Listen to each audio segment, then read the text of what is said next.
So I'm like, I know. I was shocked when I didn't see Jay's name pop up. It's like, oh, I've got better and better at holding off on doing this. he's remembered. I It's a remember. miracle. I know. I'm doing the Lord's work here. Hello, welcome. Good man. I like it. Xbox Sam's Xbox 10. We're gonna do some guess that game. If you're not familiar, guess that game on the screen now. If you're you will be watching because this doesn't go up as audio only. We get 6 pictures like Wordle. Guess the game. It gradually gets easier. You get little hints, and hopefully we'll get this one. You guys got last week's one, which was very disappointing to me, only because Ian helped you. I reckon he fucking shenaniganed it. Listen, Mister. Dishonored is one of the best games of all time. I'm not. I couldn't even get it. I'm not sorted. I got it in 6, and it's also the worst Dishonored game. But that's by the by. It's still pretty good. It'd be Mass Effect. I got it in 1, mate. I'm just saying. Yeah. Anyway, let's get that game, shall we? Graham, Ross, me. Yeah, that looks old school. Again. Let's do it. I can't even. Let me make this picture a bit bigger. I really hate you, Gray. Like, I really hate you for saying that because I'm like, that's kind of like PUBG. Yeah. No. As much as I bag on PUBG, even those graphics are not. Even PUBG's got a little bit modernized graphics compared to that. That's PUBG about 50 seconds, like 50% loaded in. Doesn't load in like that anymore. It's given me strong Dreamcast vibes. Yeah, I don't know why. And you can't put that in as a game. It's Shenmue, but I don't think it is a Shenmue game. But if it is a Shenmue game and I don't get it, I'll be fucking. Yeah. Well, we get it just to make you feel better. I know what you mean. It's that kind of era. Kind of. Oh, thank you very much. I'm here all week. He's fucking done it. I didn't even want to say that because literally I've guessed that like 5 times on different ones. Or it's like he's done it. Could be. That's him. He's redeemed himself for his shambles last week. Thank you very much. 88%. What's that bullshit about? I'm somewhat low. Oh, you've got the original platform and everything. He's fucking flying. Yeah, definitely. You can't not get it. As soon as that jacket appears, it's done, isn't it? Yeah.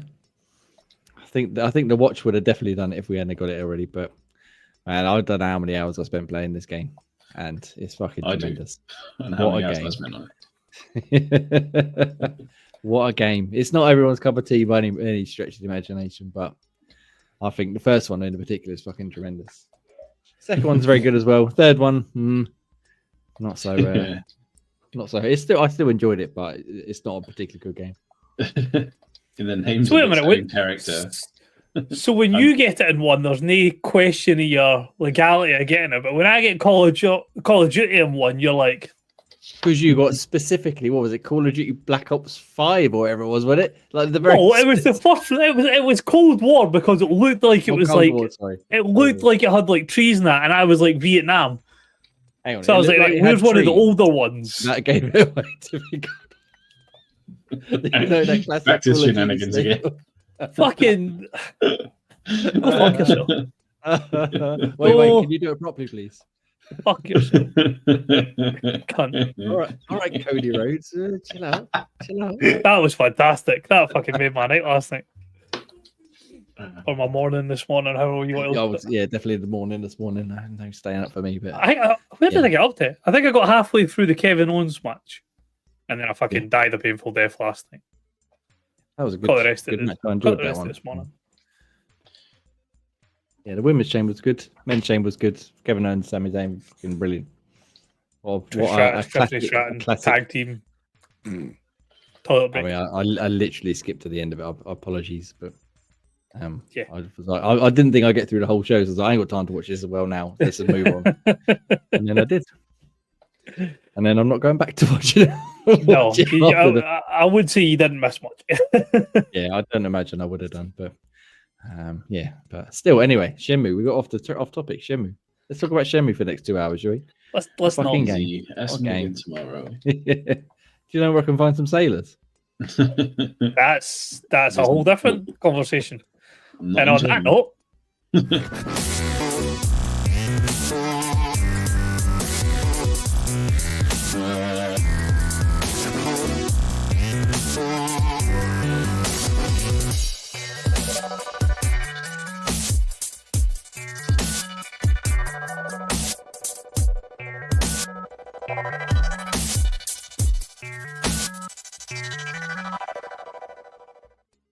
Hello, good evening, and good welcome to Xbox Tavern's X-Pod Tavern episode 180th. I am the returning Jamie, Shenmue champion number 1 on this wonderful Sunday evening. I've got the one and only MPV Graham with me. Come on in, MPV Graham. Good. Hello. Hello to you. How are you? Are you spiffing as ever? Tired, if anything. I was going to say full of beans and raring to go. I'm really not full of beans. Yeah. Sort of activities with kids has put paid to my energy. So. I believe in us. We can pump the energy. We can get you going again by talking about lots of awesome video games, which we'll talk about very, very shortly with the one and the only Scottish Gruff Ross. Come on in. Good evening, gents. Hello, good evening. Hello, good welcome. How are you? I'm very well. How are the both of you? I hear Gray's dying a painful death with exhaustion, but he showed up. That's the main thing. He's muddling through. Yeah, I can get through this. It's fine. It's not as bad as it is, but the enthusiasm's a bit of a whack. That's about it. We will, like I said, we will pump that enthusiasm. We will get you hyped and energized because we're back. We've got no Ian as well, so we ain't got to wait up out of his bullshit. So we can get. Oh! Ian, hello, I miss you. He's be back next week. Hopefully, he's had a wonderful holiday. So, gentlemen, well done, Ross and Pete. Last week, I enjoyed last week's episode. If you haven't listened to it, go back and listen to it. A lot of interesting chat about some games we're going to talk about today, and then it got a bit shit at the end where they started talking about Football Manager. But we'll forgive them for their little. I jest. It was very good. I enjoyed it. So yeah, go back and listen to last week's one. I'll watch it on youtube.com/xboxofficial should you wish. But this for now, the two of us, the three of us are here Sunday at approximately 8 p.m. Talk about all sorts of fucking video games that have come out over the last few weeks. There's some big ones, there's some small ones, there's some old ones on the list here. But let's just dive in. I'm going to go to the returning MPV Graham at the bottom and ask how he's getting on with a bit of Avowed. And Ross has been playing it as well, so you want to see if he's got any further. So Graham, any thoughts on Avowed while you're here, please? Yeah. I don't know what, I mean, obviously I saw it from the trailers and everything that appeared on the showcases and everything. So I kind of knew what they're saying. It's a Skyrim without being a Skyrim. And then I saw a bit of a backlash around that saying it's a bit lifeless in certain areas and you can't hit NPCs as much as you'd like. And it's like, you can't cause that kind of chaos, but there's nothing to take away from the kind of the action and the gameplay. The gameplay is pretty robust. The combat seems okay. You can mix and match between the magic and the sort of melee fighting or even some range fighting. That seems okay. The voice acting seems pretty good. The story I've only sort of got into the early bits of it. It's quite full on early on about being godlike and all the rest of it.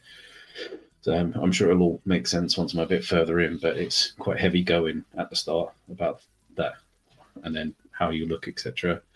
But yeah, it plays nicely enough and sort of jumping around, searching around for the different pieces as well. And yeah, I'm enjoying it. I mean, graphically, it looks pretty decent. And there's quite a lot of different kind of scenic views. And I know it's lots of customization in there, as everyone does. Creating your character is always good, whittling away an hour or so, making your own character look as weird and wonderful as you normally do. What is the character creator like? Because I understand you can make them... They're supposedly quite hideous, but you can make them not hideous. Is that right? We can add weird, they call it like godlike features, but it's like they stem from having some sort of seashells attached to your face or weird looking eyebrows. And obviously the same with anything. You can make anyone look like a chud in those different games if you keep stretching the different scanners and sliders here, there, and everywhere. But yeah, it's a bit of fun. There's plenty of customization to be had, and yeah, it's fine. There's enough to whittle away your time if you want to create something close to how you want to look or go nuts, basically. But yeah, it has an impressive start. I mean, I've seen a lot of sort of bagging on it, sort of videos, people trying to blow up people in towns and stuff and nothing happening. And yeah, picking on, obviously it's namesake of Skyrim, saying you could do that back in this game. How can it be this far forwards and gone backwards? So I get some of the gripes, but take the game for as what it is. It's decent enough. The combat's decent, story's decent. sort of stop comparing it to other games and just enjoy what's in front of you. Graphically, it looks amazing. Combat's decent enough, and the story's decent enough. Just a bit heavy early on, but yeah, enjoying it. Nice. And Ross, have you managed to put more time into it? Because you sound like you were enjoying it quite a bit last week. Yeah, I got a few more, maybe 3 or 4 more hours put into it. So it was, trying to think where I am. I've just unlocked, or I've just went to a new area to go and deal with, I can't remember what they're called, Animancers, I think their name is. So I'm doing a couple of the quests for that part. I can't remember. I think I'm about to unlock a new companion, but I could be wrong. It's hard to tell. But no, so far, really enjoying it. The combat, as Gray was saying, I understand people complaining about not being able to do the same sort of things you were able to do in older games from similar studios. But if that isn't what the devs had in mind, then that's just not what they had in mind. They didn't want you go around blowing up. As I said, you're godlike, so you're meant to be like revered. You get the amount of people who stop when you're having conversations and be like, "Oh, you're godlike," and it changes their whole demeanor about it. So you're sort of revered for what you are. You're like the last of a dying breed. I think it says somewhere in it there's like half the godlikes have died in the last 6 months due to the whatever issue is that's going on without getting too spoilerish. Like I said, heavy. Yeah, heavy. But no, I'm really enjoying it. Combat's really good. I like the ability to sort of have, you can have sort of 2 slots for your playstyle. So if you want to be melee and then all of a sudden you jump in and you want to cast spells, tap a button, you whip out your spell book or a wand or whatever it may be. So you've got them at your beck and call and jump back into like a sword or a pistol or whatever it may be. So really enjoyable, good looking game, very vibrant. I think I said that last week. Very bright. But monster selection quite diverse. I've came across sort of variety of different enemies, whether it be sort of lizard-like creatures, giant spiders, bears. There's loads of wildlife like that, then plus all your different types of sort of humanoid enemies that you can face as well. Yeah, another way in the magic casting things, it's not just straightforward fire things from your hands. You're almost like reading from a book. You have to have a little bit of a casting time to do it. So it makes you be a bit more tactical with your sort of mage-like, being not just keep spamming different kind of attacks with it. So yeah, I thought that's quite a nice touch. Make it a bit more like you are casting a spell rather than just out the hand. All of a sudden it appears. Yeah. So you can dual wield, if I'm not mistaken, right? So can you have two spells, or a spell and a sword, a spell and a gun? You can kind of mix and match. Well, it depends on the book, I think. Yeah, so your grimoire has different spells in it depending on the grimoire. So you'll get an elemental one where you've got your standard shock, ice, fire. You've got ones that have got offers. Like the one I've got just now has got like a cast fire, but then one of those like a protection spell. So you sort of encase yourself in a bubble and takes reduced damage, and then you also unlock more spells out of the grimoire as you level up your character. So you have to have like Grimoire Mastery 1 to get the first 2 slots, and then you'll the third when you get the second level, and so on and so forth. So, but you could have that in one hand and then like a sword in the other hand. Okay. So it's still. I know people were comparing it to Skyrim, but it's sort of similar in that aspect where you can mix and match, but obviously, like you said, it takes more effort than just left trigger to fireball. You have to give it a bit more wind up time and a bit of actual casting and stuff. It sounds like something I would enjoy, and I will get to it at some point this year. Once you complete Eternal Trance. Yeah, once you complete another game Monster Hunter that we've been fucking playing left, right, and centre. But yeah, so you're going to carry on, Graham. I'm assuming you're going to carry on. I know you've got a few other things in the fire, but I will try. It's just another plate to spin, but I liked it. That's what I mean. It's a game. If I weren't playing so many others, I'd definitely be on top of that. Yeah, it's just hard with the other plates. Yes, that is the eternal problem, the forever problem that we will have for now until the end of time, it seems. But March is a little bit quieter, so we might better catch up a little bit. We haven't really got any big games till the end of the month. We're in Assassin's Creed Shadows. We've got a few smaller ones that I'm interested in, but nothing. We haven't got 4 massive RPGs coming out within the same 4-week span, so we got a little bit of breathing room, but not a tremendous amount. I'm sure it will come out again very soon. But yeah, so Avowed, good stuff so far. I can't remember. Did Pete say last week he was playing? I'm sure he said he'd played a little bit. I think he said he had touched it. Yeah. Yeah. Okay. So when we get him back on the show, we'll see if he's progressed and see if he's still enjoying it. And hopefully some of the rest of us will have played it by then as well. But you alluded to it just a minute ago. There's another massive game that come out about 4 days before it or after it. I don't know. Time don't make no difference. Monster Hunter Wilds. Now, if you're looking for an in-depth chat about why Monster Hunter Wilds is, improves on the previous entries, you're in the wrong place, I'm afraid, because I've never played a Monster Hunter before, outside of a few demos here and there. But if you're looking for someone who's going to tell you why it's such good fun, stick around. Yeah. Could we go to ad break now and then we come back? Right. We'll be right back. So I've played and reviewed Monster Hunter Wilds. I played some with Graham. I don't think you got quite as far as I did, but No. I finished like the main campaign, as it were. I got to the credits, and then after the credits, which I won't talk about too much, partly because I can't, and partly because I haven't played too much of it, is like a massive end game part where the real sort of meat of the game starts, where you get better equipment, harder monsters. It requires more teamwork and stuff. But again, I haven't really had a chance to get into that so much. But up until the credits, I thought it was fucking brilliant. I had a great time playing it. It's fairly easy to get into. Well, I'm sure me and Graham can get into some of the niggles we had trying to join up and fight some monsters together. But in terms of single player, like just playing through the campaign, it's quite well laid out. So it won't hold your hand, but it will make it easy enough to understand what you should be doing next and where you should be going and what monster you're fighting and stuff like that. The fights themselves, they start off big. I can't remember. Is it Chattacabra? I think it's the first monster you fight, and it's like this giant frog kind of thing. Yeah. And it's huge.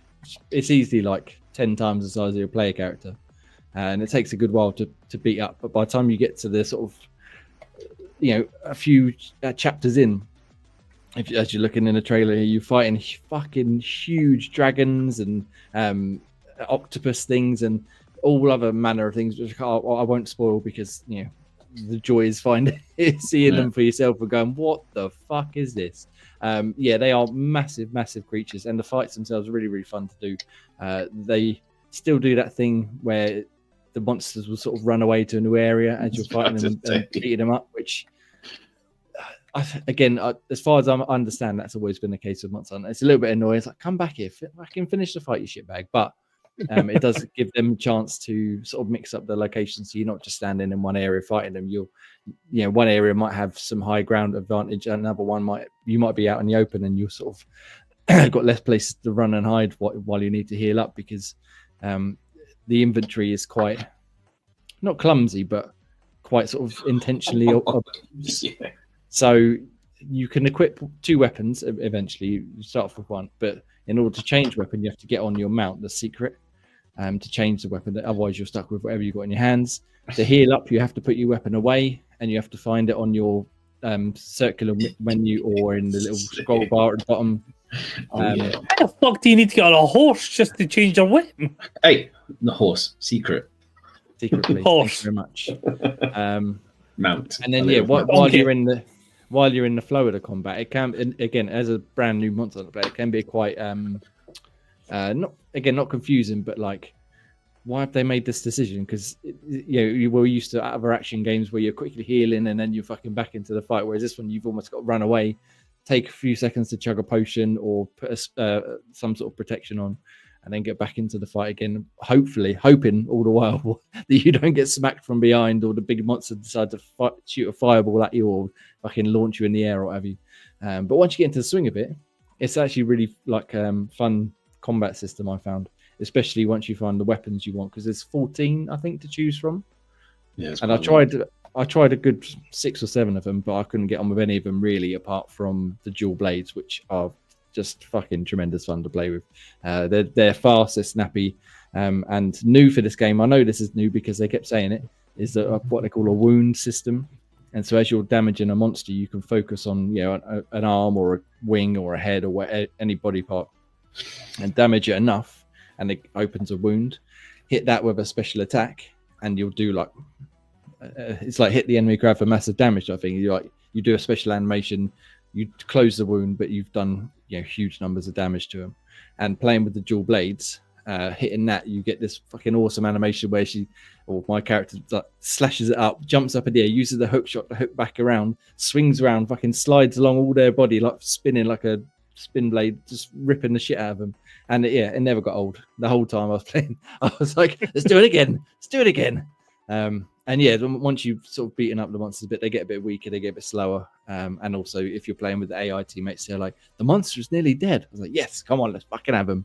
And then when you defeat them, then you can harvest them for their resources and stuff like that. And you go back to your base and upgrade your armor, and then you go out and do it again. I found it very fun to play. Again, I was talking to some other Monster Hunter veterans and some other groups I'm in, and they were saying more specific enhancements that had been made and some regressions that had been made. But for me, as a new time player, I thought it was just brilliant fun to play, left from start to finish. And again, now after the finish, there's like a whole nother game to play, which I haven't got to, and I hope I will get time to get to. But that is the eternal struggle, as we said. Graham, again, I know you didn't play as much as me. What's your thoughts on a bit of Monster Hunter Wilds? I felt like it was way more designed to play with other people, because with those combinations of weapons, you kind of need someone with a range and someone with a melee for it to real sort of work together. Yeah. Because if you've just got one, then you've got no one to target the wounds, and if you're ranged, then you've got no one to open the wound. So it's almost designed for you to have that kind of buddy system to work with it. It's just a shame they completely Capcom the hell out of the communication and lobbying. It was like they wanted to say, "Hey, Nintendo, hold my beer. You want to make it hard to play with other people? Sure." What's that shit? So to play together, I'll try and get this as simple as possible. Try and keep it under the 3-hour mark. You can either play single player online, which is just you as a single player lobby. You can call AI teammates in if you want to, but that is just you playing. But it tracks your stats, etc., etc. If you join an online lobby, you join a world with X amount of players. I don't actually know how many it is. And then when you're out fighting the monsters, you can shoot up an SOS call, and one of them will get a ping saying, this hunter needs a help. Would you like to go help them? And they can choose to join you or not. That's great if you've got just a bunch of random players. Obviously, pre-release, I didn't have too many random players. I joined one or two other reviewers, but now it's out in the wild, pun intended. You might end up, when you put the SOS call out, you're probably going to have a lot more. Well, not probably. You will have a hell of a lot more players to choose from to come and help you out.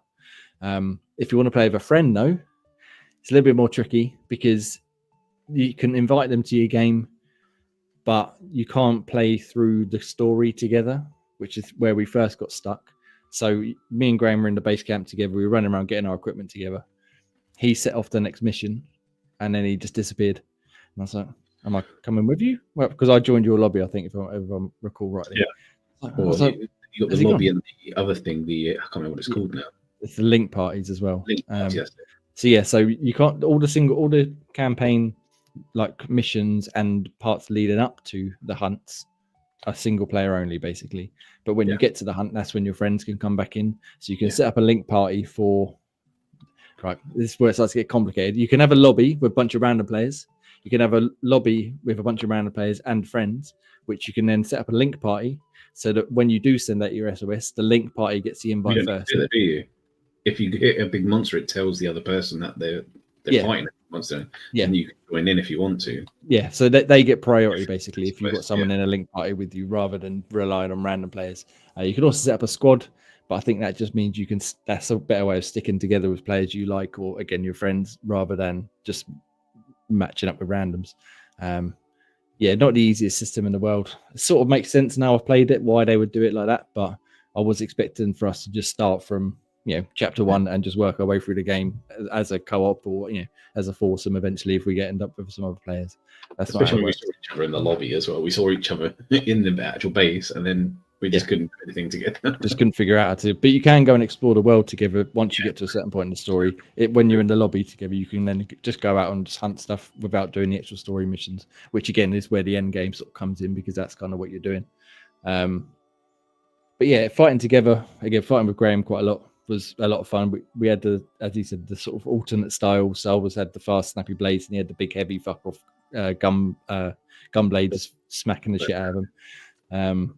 Again, some of the other players I played with had different abilities. One of them had, again, not the gunblade, the one you start with, the greatsword, I think it is, and he was fucking smacking the shit out of this monster. But at the same time, he was also getting quite a lot of damage to himself because he couldn't move as fast as I could. And then the rest of the time, I just relied on AI teammates, which are fairly competent. But yeah, the fights themselves, fucking tremendous. I had a great time. Again, I can't spoil more the ones that were the best because they're best for you to discover yourself. But just know that it gets fucking crazy with some of the shit they pull out in terms of the scale and what they can attack you with and what you can attack them with, etc., etc. But yeah, I really enjoyed it. I really want to play some more of the end game and sort of progress and upgrade my hunter again, get some proper armor and weapon upgrades and stuff like that. And yeah, it's probably one of them games that, as Grace says, better played with a group if you can. But it will be just as fun, I think, just if as I gradually level myself up, I go and join a random group of players and just fuck some shit up for an hour or two, once or twice a week, and then go from there. So yeah, Ross, I know you weren't massively interested when I asked you about it before, but do you have any interest in playing a bit of Monster Hunter Wilds now? I mean, it sounds to me like play the campaign single player and get it out of the way, and then once you've done that, squad up and go and do the big shit. You're not wrong. Basically, yeah. That's pretty much so it. Yeah. That's the only the appeal of it would be the grouping up and going out and fucking big, huge, massive bosses and stuff like that. It's a cool concept, but the not being able to do it as like a co-op type idea is a bit more. You can do the main bits of it. It's just you can't do the story together. I mean, in the story part, there's. But the story part, you might as well skip it. It's so convoluted and odd anyway. So just fucking get it out. Hopefully, it gets the better. story is typical. Like, not typical Capcom stuff, but like it's typical, like there's a big world-ending threat, and only you can save the day. Okay, off you go then. All right, awesome. There we go. But yeah, I mean, you can. Me and Gray did start it where we were sort of doing the single-player parts and then joining up for the fights afterwards. But unless you're going to do that for the whole game, you might as well, just like you said, power through the campaign. It took me about 20 odd hours, but I saw other people say it's like 15 hours to get through the main campaign if you just blitz it. So it's not too long. And then again, the after end game stuff could last fucking however years. long you really wanted it to, because I'm presuming that's what they're going to add constant updates for. Because you're supposed to do it repeatedly to get all the different components to build the better weapon, to build the better armor, to get all the perks. And see, that's the sort of side of things I like. Like, I like a game where you have to grind to get the stuff. Yeah, and you will be grinding because, again, like Grace said, that running away gets a bit tedious. Yeah, it can be normally you have to chase them, but eventually, like once you power up, I went back and fought some of the lower level enemies, like as I got towards the end of the game, and they weren't easy by any stretch of the imagination, but they didn't get much chance to run away because I was just fucking slapping the shit out of them. It was like doing way more damage than when we first fought them. And again, that's the idea of the end game. You team up and you fight stronger enemies, but then you get better rewards, and as you grind them, you get better armor, better weapons, better all sorts of trinkets. So yeah, it's very good. I very much enjoyed it. Again, like I said, Monster Hunter veterans, I'm sure will have more nitpicks or more in-depth analysis of why it's different to Monster Hunter World and Rise and all the other ones. But yeah, if you haven't played one before, this I think is a great one to start with because it's just fucking a lot of fun. And it's Capcom, and they seem to have just, aside from the wonky multiplayer stuff, seem to just be on a fucking tear this last decade. They've barely put a step wrong. So keep it coming. Keep it coming. Now we just need Resident Evil, please. Not fucking multiplayer Resident Evil. Proper Resident Evil, please. That'd be tremendous. Yeah. Yeah. Don't do it, Ross. So yeah. So I had a great time playing that. I intend on playing a lot more as and when time allows. Let's go to Graham next again, because he's got a lot of games on here like I have. And let's go with the aforementioned other reason you have not played Avowed. Yes. A bit of Like a Dragon Pirate Yakuza in Hawaii. Yeah, I was looking forward to this one as a massive fan of the Yakuza and Like a Dragon games. And yeah, we've seen lots of different trailers for it. And obviously, Majima Goro is the main star again. And it's Story-wise, they've really kind of, as you do say, jumped the shark a little bit on this bit. Then it's hard to kind of put it all aside when you've played the actual main Like a Dragon game, because they kind of linked it together as the fact that in the last Like a Dragon game, it's kind of set in Hawaii. There's a whole back end thing of they put like waste material on the Nele Island, and like all the Yakuza are working on there. And then basically he was working as a part of that, which didn't actually happen in that story. He was in an isolated can't in the actual main story with two of the other main Yakuza guys, Daigo, and I can't remember the name of the big guy that's who he was with, but basically that's all been brushed aside and retconned a little bit, and he was heading to the island and he got shipwrecked and appeared on this beach on Rich Island, and basically he's got amnesia, he doesn't know who he is, and so basically that's your little introduction in it. You're washed up on the beach and then suddenly these sort of makeshift pirates pick a fight, and he's internal fighting things come out and he starts whooping everyone. As you can see in the trailer, he does a lot of ass kicking as what he usually does it in the Yakuza games anyway. He's known as the mad dog, and he's still got all of his sort of fighting abilities, and you basically get introduced to a kid that wants to become he wants to explore and become a pirate, and his dad was an ex-pirate. And basically you're just in this massive introduction bit of there's different things you can do as regards to cooking, planting seeds, and there's lots of different kind of mini games to get involved in. And it's just, they've really sort of ramped up the far-fetchedness of the actual story. And it takes a while of like breaking into it to understand what the whole goal of it. But the way they've set it out is, you know that you're ex-Yakuza, everyone knows you are, and you're trying to get back to Nele Island to find out who you are. And in doing so, you sort of take over a pirate's ship and you become the captain of the new ship, and you start creating your crew. And as you kind of progress through, you start sort of, being a pirate, you start fighting other ships out on the sea, and you can land on certain islands to capture treasure and basically get sort of more money and move loot to upgrade their abilities and everything else, and as well as sort of rings and that upgrade your character in different ways. But it's just a lot of fighting combat on islands, and there's also some combat and fighting on the boats, and this gives you a little tutorial of how you fight on boats. It's not all like massively complicated. You've got like a machine gun that fires straight, and you've got your cannons out the sides, and then you can do, if you get hit, sometimes it might take out one of your cannons, or one of your guys one of your crewmates get knocked out, and you can set up a smoke screen, go out of ship combat onto your boat, so you can try to revive your guy and whip out a rocket launcher to try and fight off the boats. It gives you a bit of mix and match. And if you're trying to commandeer another boat, you have to knock them down, sort of injure their ship, and then you connect to the ships, and then you onboard them to try and take over their ship, which means having a melee fight after a boat fight.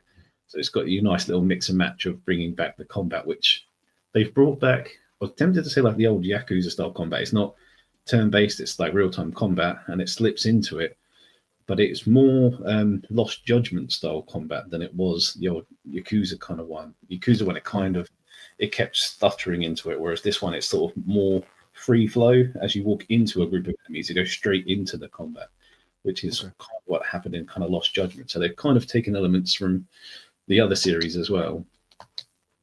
But it's this. I mean, usually with these games, the story is what captures you the most, with there's sort of cool twists about it. But Venus, the story's been slightly retconned, and it's gone just completely out there of him becoming a pirate. It's hard to get to know how the story's going to go so far. So I finally got my ship off the island. I've done one little bit of treasure hunting, and I've now made it to Nele Island, where everyone recognizes you as one of the bosses there. And that's as far as I've kind of got at the moment. So I'm into that bit. So I've made some progress, but you can waste a lot of time on the initial island, which is pretty much just a tutorial kind of based island, just finding things, leveling up things, doing some cooking mini games. So as they do, they always find a way for you to procrastinate and not do the main mission. But I would say don't do it this time. Try and get going as much as you can, because you're going to be coming back to that stuff, but you want to actually get the feel of being a pirate, and you don't really get that straight away. You have to go into at least an hour's worth of fluff before you get to that point. But yeah, once you're there, and then you start saying, okay, now here comes the sort of the guts of the game, and it's starting to get much better, and you're actually exploring a bit more, and you get to see a bit more of the depth of the game, and that's where more fun comes out. Nice. So, have you met Samoa Joe yet? Not yet, no. And with the sort of the extra package we've got, we can actually get Kiryu as part of you, and then Ichiban as part of your crew eventually. But I haven't got that far into it yet. Okay, I saw that as one of the pre-order bonuses. I wasn't sure if it was like a character skin for one of your guys, or is actually them? Is it the guys? Haven't found out yet, because I haven't got that far in for when that becomes available. But yeah, I'm sure that'll be interesting. Yeah, nice. That's it. Again, like I said earlier, I was tempted to start playing that this week, but yeah, no, just no, not yet. There's too many other things. But you're enjoying it so far. Are you? I had a question then. Straight out. It's just in the ether somewhere, so I'm going to move on from there. Ross, does this sound like something you'd be interested in? Pirate Yakuza-ing? I've never managed. I've never had the appeal of getting into any of them. I don't know what it is about it. Something just doesn't click with me. Has been up my street, which is weird because it's RPG, it's Japanese, it's a load of stuff that I like, but I don't know, never gravitated towards them. Even when they dumped them all in Game Pass, I was never tempted to just jump on and see what they were like. Well, that was the first time I managed to get into playing it, when I had the 0 and the 1 into it. And I haven't really looked back from then. I mean, it looked kind of mental how we went from Samoa Joe to Japanese Bautista to a samurai sword at the back of somebody's neck to him summoning a spectral violin and guitar.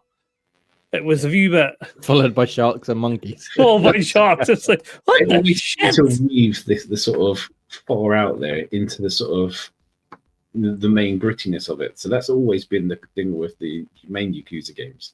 It's heavily gritty, and there's sort of hardcore sort of murder here and there into it. And then literally an hour later, you could be summoning a crab or lobster thing that comes out and helps fight an enemy.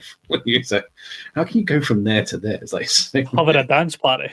Yeah, well, you sort of you're a pirate, and then sort of you're killing people, taking over their ships, and then on the other side you see you got a guitar whipped out on the beach, and you're beating enemies with it. So it looks like they've ramped up that kind of element of the sort of far-fetchedness of it, which is fine, because you got Goro as the main character in Genius. He's all for the crazy, but it's just, this seems to be the first one where that main storyline isn't as gritty as what the other games have been. There's always been some sort of real deep and sinister undertone to it, but I haven't seen any element of that yet. It's all been pretty light-hearted.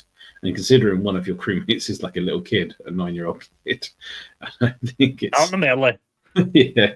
He's already had his knife cut by one of the pirates who was threatening to kill him. I was like, oh, no, we're going to get some grittiness. And I was like, no, that passed.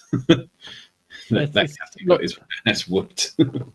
Long overdue for a bit of more light-heartedness than some of this, especially in Infinite Wealth, but just in the serious part of it. The balance isn't there yet.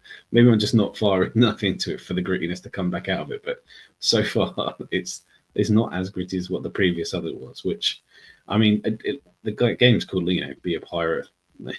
It's a Yakuza, so yeah, I don't think it's sort of going for let's not take this one too seriously.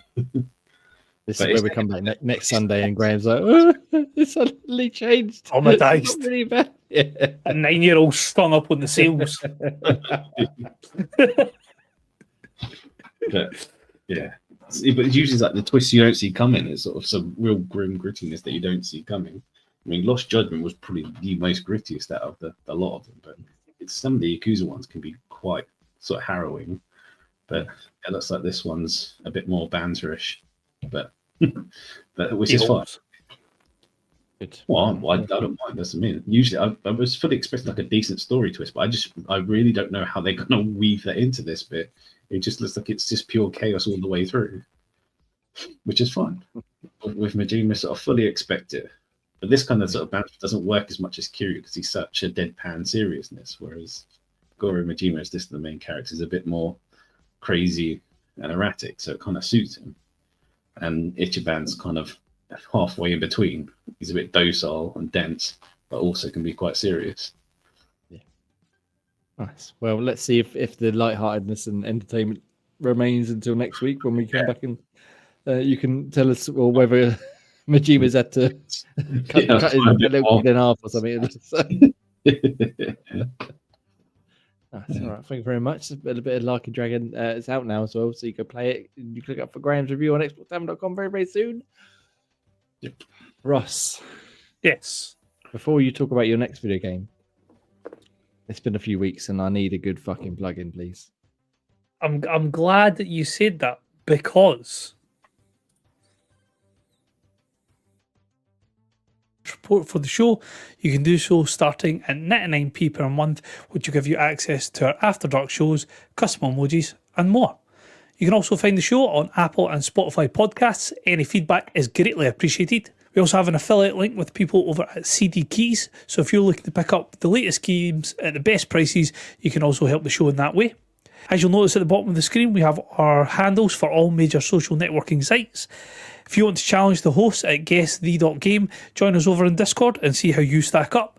And last but by no means least, for the very best gaming apparel, jump over to Insert Coin Clothing and use promo code ICXBT24 for 10% off orders over £50. And back to you, Jay. Thank you very much. Ethereal Ross. I like that. That's good. Especially for you, who's not been here for a few weeks. Oh, that was an extra special plug, and I thank you very much. Yes, as Ross said, in all of that wonderful glory. Didn't you have to move my lips? It was amazing.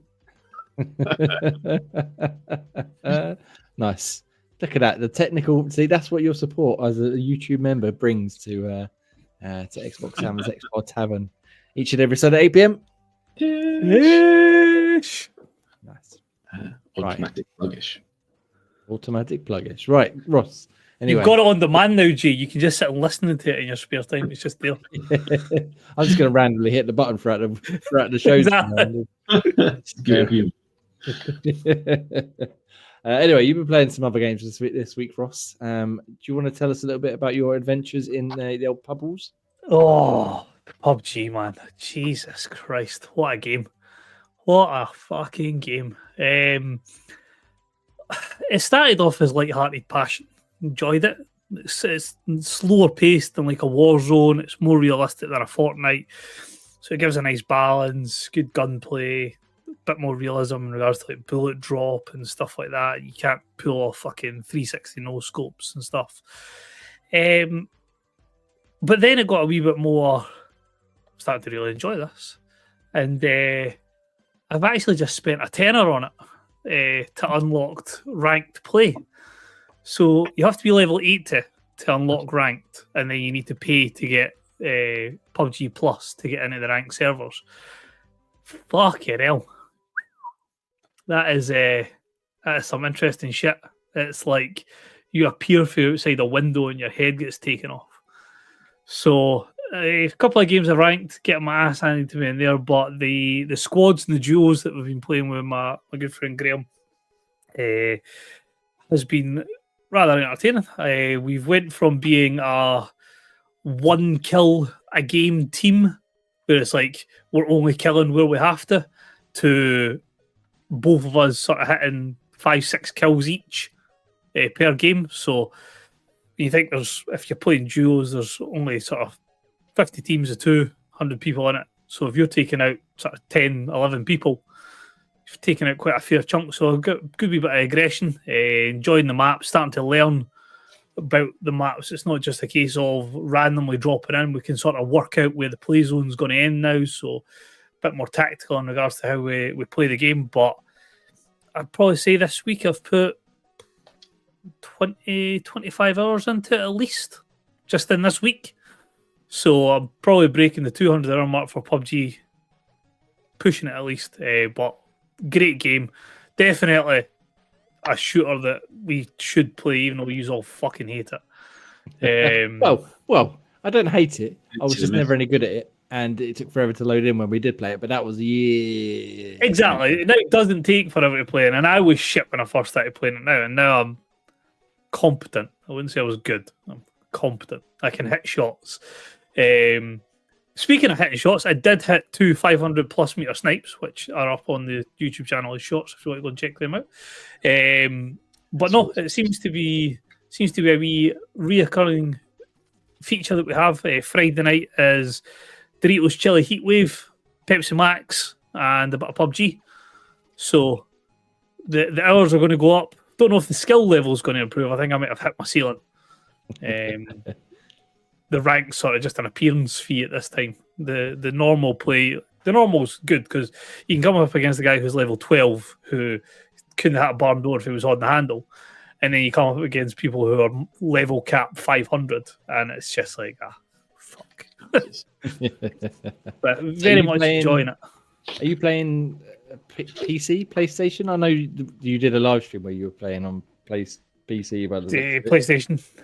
So if I'm jumping on my mate, it's PlayStation. I have been playing it on Xbox as well. The only issue I've got with that is it doesn't do cross progress. So okay, that would have helped because it meant I could have jumped in and played solos on my Xbox because I prefer Xbox for my super fancy controller and my hair triggers and things like that. But the duos and the squads that we're jumping in for that is PS5.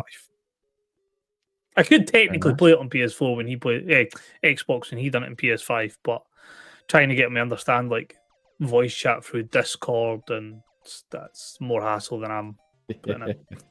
I'll just play it on PS5. Fuck it. Yeah, I mean, if you got the option, why not? Why not? And so I should once I've got everything fixed and sorted, which I think I'm pretty much done now. It should be a regular occurrence of Friday evening streams between 8 and we'll say 12. Ish. Ish. Of some pure PUBG goodness. Lovely. It's good to have a sort of a recurring game you can come back to. Just not PUBG. Although it's getting good. We did play it quite a bit, I think, back in the day. I'll make a deal with you, Jay. If you can have a word and get everybody involved in PUBG, I will show up to the Splitgate 2 whenever we get a chance to play that. I mean, well, it ends tonight, so that's a bad deal. I know when it came out. There was another one that you said that we had. There was another one you said we had to play as well. We can work on that one. There you go. Yes, I don't remember what that was, but I'm sure it will come to me very, very shortly. But yeah, so we liked a bit of PUBG back in the day. But yeah, I haven't played it in many, many years. I would be interested to play it again at some point. But again, who's got the fucking time? Who's got time to be playing all these fucking live service games, let alone fucking everything else I want to play? Drop in, you play for a couple of games. It's 20 minutes, 30 minutes, and that's you. Get a couple of games knocked out. You're happy days. See, that's all well and good in theory, but what will happen is I'll drop in, I'll land, I'll get shot in the face immediately and sit there and watch you and your mate play for 20 minutes. No. See, because they've changed it now. Okay. So now you have a blue chip. So once we've dealt with the threat, we run over, we grab your blue chip, we go to the blue chip station, put chip into the machine. They Fortnited it. And you respawn back in. So you've got a wee bit more. Well, Apex, I think, did it first, but yeah. Yeah. That's not so bad then. Because that was sit there like a square prick. Yeah, that was the frustration that if you were in a team and you died early, you literally were sitting there watching them for however long. So you don't have to have that big a worry anymore because you can get sort of brought back into the game. Well, maybe one Friday, maybe I'll make a surprise appearance. I've got a PlayStation as well, so I can always just jump on. It is free to play now, isn't it? It is free to play, yes. Yeah, so I might very well join you one evening for a bit of shenanigans and fun and games. Always shenanigans. But yeah. Just let you know in advance when to start the game up. If I get my PlayStation loaded now, we might be for next Friday. Oh dear. Well, just to shut you up on that fact as well, PUBG in one of the more recent updates have announced they are moving to Unreal Engine 5. So now it will load slowly and forget to put all the textures in. Excellent. But it'll look cool as fuck when it does eventually You can load. stay alive by the time it's fully loaded in. Yeah. Finally renders in fucking headshot. Look, but yeah, I've died straight away again. Yeah. and they're the destructible environments or something. That's coming as well with the Unreal Engine 5 as well. Right, okay. Look, with the constructible where you can land in the house before it spawns. You just appear. Wah! See, the jokes just come. You can't, poor PUBG. Doesn't need us beating it down. It does. Although it's still very popular, obviously. Very popular still. Yeah, very, very popular indeed. Nice bit of PUBG goodness. Lovely. Good stuff. I would definitely play with you at some point just to see if, I'm not any good, but just to see if I can hold my own. But I'm not playing fucking none of this ranked and not bullshit. Yeah, no, that's fucking. We played 2 games of it last night, and it was like, right, we've had enough now. We've lasted in the first 3.5 minutes. Let's go back to the normal games. Back to the one where we can do fairly well. Yeah. Right, nice, awesome. All right, well, thank you very much. Bit of PUBG goodness. Now, gentlemen, let me have a look at the list of games, shall I? What else we got here? Because I've got a fucking shit ton of games to talk about. You've got 2 you've not mentioned. I don't want to take up too much time with just me talking. So what I'm going to do, I'm going to get through 2 of them pretty quickly, and then we can talk about the last one a little bit more in depth, perhaps. You've played a little bit. 2. Definitely got more than 2 there. Played a little bit of the Splitgate 2 open beta. Again, as Ross alluded to earlier on, it ends this evening, I think, or maybe tomorrow morning. Lots of fun, much more enjoyable on the Xbox than it was when I played the preview a few weeks ago on PC, because people are playing on controller, and which is where I'm more comfortable, and I was actually getting kills and winning games, whereas when I played the preview, which I got access to a couple of weeks ago with just some members of the press and stuff, we were all playing on mouse and keyboard, and I got my ass absolutely handed to me left, right, and centre. I've never played so bad. Even PUBG, I never did as bad as I did at Splitgate 2. But yeah, lots and lots of fun. If you're not familiar, it's like Halo with Portal. So it's a first-person shooter arena combat game, but each player can place down 2 portals at a time. And there's only certain services you can place it down, but you can see through yours, you can shoot through yours, and obviously you can go through them. But you can also go through and shoot through everybody else's portals. So if there's portals left, right, and center, it's just carnage with people popping out of walls and hidden nooks and crannies, and it gets proper hardcore in terms of if you haven't got a team that you're working well with, you're just fucked, because going up against a team who's even slightly using the portals efficiently, you got no chance because they're just covering you left, right, and center. But yeah, it's a lot of fun. It's still obviously early access, well, not even early access, open alpha, so it's very wonky in some places. Some of the balancings are quite right. Some of the weapon feel doesn't feel quite as smooth as I think it could be, or eventually will be. But the core of the gameplay is solid. Short, snappy rounds. There's a new mode called multi-team, which is 3 teams of 8 players on massive maps. And the one I played in the preview was it was kind of like King of the Hill. So the map, there was not King of the Hill, for domination. But it's 4 points on the map, and you had to capture them to get, obviously get your points up. First to 100 points wins. And the more capture points you had, the faster it would go up. But because you got the 3 teams all bouncing around everywhere, it was really hard to even hold more than one at a time. And yeah, it was a lot of fun. The map we played on, the guy, I forget his name, but the studio director, he said in his opinion, it was the worst map they've done, because it was the first one they've done, and since then they've only improved. But obviously we didn't get to play any of the other maps, so I'll be interested to see how everyone's fared, because that was already a pretty fun to play, to be honest.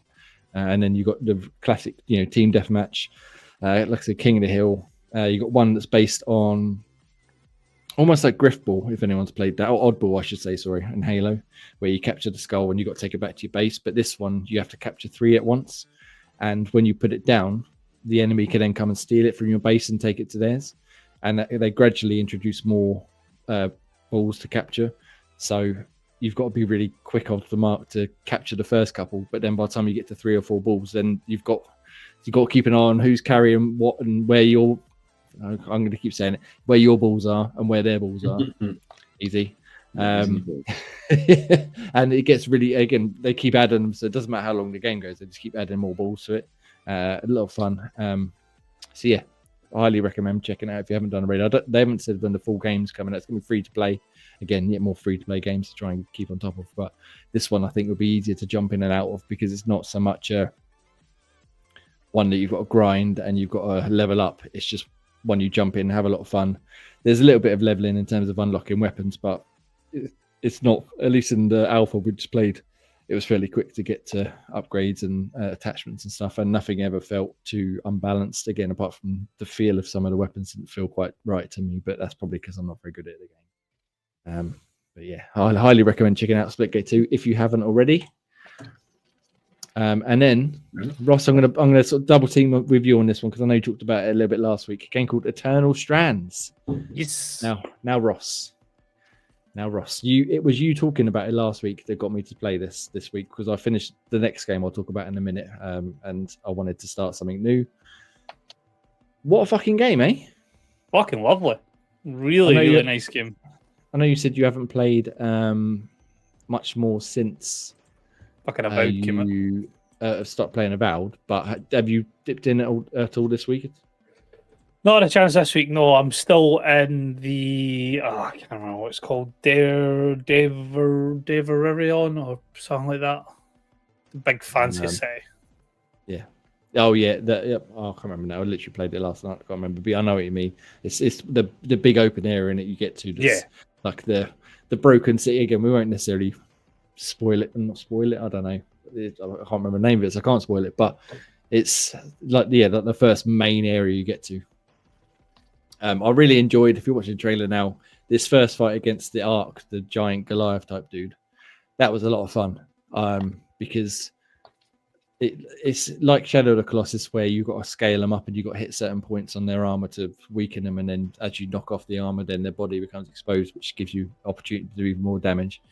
But it's not just climbing them and hitting them. You can use your elemental powers, so fire, ice. There's a gravitational grab and throw type thing. I've got also unlocked the black hole type one. I can't remember the name of it, Ross. You must have got that one. Can't remember the name, but I know the type idea where it's like a singularity type idea. Yeah. So yes, it makes like a little ball of energy basically, and then after a little while it explodes and just sends everything flying. And that's all I've got so far. I unlocked the dragon's breath and the little dragon and little fire dude who joins you. And I mean fire. I'm in. Thank you very much. That little fire dude is shit. He is pretty shit, but when he explodes, he fucking explodes like a trooper, like a fucking trooper. But it's a lot of fun. It's as I said to you in our group chat, it's very similar to Zelda in terms of you can climb anything. There's sort of elemental forces at play, so the whole world is not simulated as such, but you've got, like, if there's a frozen area, you need to use your fire magic to unfreeze it, and vice versa. You can use your ice to stick enemies to the ground, and then use your fire magic to burn them or heat them up or what have you, as well as all the other powers, which again I haven't unlocked anymore other than the singularity type one. And yeah, it's just brilliant. I'm having a great time playing. I think I've put about 6 or 7 hours in so far over the last couple of days. I was playing it yesterday afternoon, and I just didn't want to stop. I had to stop because I had to do things that more important, unfortunately. But I was like, no, I just want to play more Eternal Strands. I mean, the story is very fantasy. Like, again, you are the only hero who can save the day, but it's entertaining enough. It's quite well written and performed, and the characters themselves are quite entertaining enough to sort of listen to and have a chat with. Oh, it's quite cool when your main character is a big fuck off owl. And she's got some fucking big old chunky wings in her, smacking the shit out of them. Fucking no fucking fighting with her. Like she's gonna fuck you up big time. But yeah, so far I'm having a great time. Like I said, I like exploring just a little, like you said last week. It's like the open zones, not open world. So there's go from zone to zone rather than having one massive map to explore. But it's still fairly like chunky zones. They're not. Yeah, it's still big enough to explore. And it takes a little while to get around it and find where you're going. And again, they're sort of packed with little side hidden areas where again you can find chests and things for upgrades. A lot smaller fights before you get across the big guys. Have you fought I can't remember its name. It's like a giant ice eagle, basically. I think it's just before you get to the area that you were saying, like the big city. There's one. He's fucking huge, and his power is basically spitting out ice shards and freezing. Yes. He's got fur in that on him. Yeah, that was a fucking tremendous fight of sort of grabbing onto him and gradually getting his weak point, and then as you kill these enemies, you then sort of absorb their soul, as it were. Is it shards? What is it? You pick up, or essence? Is it you pick up essence? Take up the strands and then the essence, and then like we were saying with Monster Hunter World, the idea is to repeat the fights to get their strand or essence again, so then you can upgrade the one you've got. And as you do repeat it, at least a couple I have repeated so far, I found them get a little bit harder, get a little bit more tricky to conquer. But yeah, then as you obviously upgrade, then you find it easier to get around the world, and so on and so forth, like any other video game ever. But yeah, it's great. It's not as well made as Zelda. I found a few times where I've been climbing one of the enemies, and my character would just suddenly ping off in the distance because I tried to jump from, say, a leg to an arm, and where the physics didn't quite work, it just shot me off into the distance. There's been a few times where I've sort of got stuck climbing up a wall, where I haven't been able to sort of stop and heal, but then as soon as I let go, it's sort of, again, the character kind of doesn't fall necessarily, they kind of just ping off the wall and go flying backwards. But other than little things like that, I'm really enjoying it so far, and I like the elemental play, like I said, of using the fire and ice to not just fight enemies but traverse the world as well. I'm having a great time playing it, and I'll definitely intend on playing some more this week, which is why I can't play all these other games, because I want to play that, and then I want to play Like a Dragon, and then I want to play Avowed, and then who knows? There's lots of fire in Avowed as well. I mean, fire is king, really, isn't it? But yeah. There's like fire swords, there's fire spells, there's loads of fire as well. In a pyromaniacs going. Yes. Give me the fire. But yeah, so yeah, if you haven't played it, it's on Game Pass now. AJ reviews Eternal Strands for us, and I would highly recommend playing it if you're even remotely interested, because I'm having a great time, and I hopefully will continue playing it and maybe even finish it this week. I don't know how long it is, but I don't get the impression it's massively, it's like a 100-hour thing. It's probably I don't think, and then done in 30 hours or so. So yeah, that would be wonderful. Nice. Okay, I've got one more game to talk about, but I do need a break because otherwise you'll be sick of. Well, you're already sick of me fucking talking, but give someone else a chance. Graham, you've been playing another Game Pass edition, which was surprise dropped the other day. Yes. A little bit of Balatria, you mean? That's the one. Yeah, well, the amount Ian was getting giddy over it, and the fact that I'm very much enjoy a bit of Texas Hold'em poker, I thought, why not give this a shot and see how they've managed to make a roguelite out of a poker game. But they've done it pretty well. The only thing I would say is there's no sort of hand holding in it. They throw a lot at you quite early on, and so you have to sort of fail a couple of times before you realise what each of the different things mean. It's although the hands are pure poker based, what you're trying to achieve isn't really that to do with poker. You just have to make a certain score basically by having you've got your set of cards basically, and so you get your dealt a hand, and then you can make so many hands. So you might be able to make 3 hands, or you can discard 3 times, not just one card, but discard 4 at once. But you can discard sessions 3 times, and you have to make a certain score to move to the next round. And then they start throwing in extra pieces. Like there's a Joker card that says, if you make a certain hand, like a 3 of a kind or a pair, you get a ×4 bonus to your score. They get a bit weird. If there's a club, there's an extra ×2 to your multiplier. If there's a 10 or a 5, there's an extra multiplier for that. So there's a lot of different random Joker cards. Then there's planet cards, which amplify the multiplier for the different types of hands. So 4 of a kind can go up higher, full house, a flush, all those different hands. The different planets represent those, and they can go up higher. And then you can turn cards into special kind of cards. Like one could be a wild card, so it could be any suit. One can be a stone card, which can be played with anything, but it doesn't represent anything. It's like if you've got a 2 pair, you can just throw an extra card on the end as a stone card, and it contributes to the score. So there's lots of different little quirks to it to sort of, as you say, get the roguelike part of the game. And then as you sort of progress the final round of each area, there's like a stipulation. It says you can only use one hand in a whole of this round, but if you do like a 3 of a kind, you can only ever do 3 of a kinds. So that's all you can submit. Or the one I keep getting shit out on was you can only play one hand and you have to hit a certain score with one hand. And if you didn't pick the right kind of jokers, the right kind of things on that, it's almost impossible to hit a massive score with just one hand. Obviously, if you played it well and you made like the royal flush as your sort of special hand, which is like the biggest sort of one you can get, which is it's like 10 Jack Queen King Ace of the same suit. So you got like a straight, a flush, and that's the best hand, but they're quite rare to come by.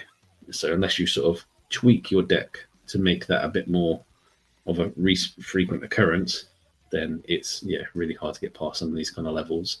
But that's the idea. You go back, you think, okay, and then you start unlocking more different things as you keep playing. That's the roguelike part of it.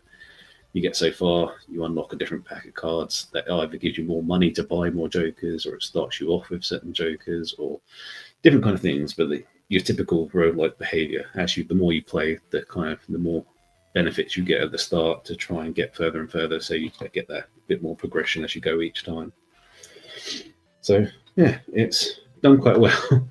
One thing I will pull Ian up on: you can't do the Ian straight. That's not a thing. That was just a hand that Ian made. That's not true. And Ian straight is 4 out of the 5 cards, so ace 2 3 4. You don't get fuck all for that. You just get a high card. That's not a hand you can actually play. But it's quite cool. I quite like it, and I can see why Ian kind of got hooked on it. It's quite fun to keep going back and try and get that a little bit further each time.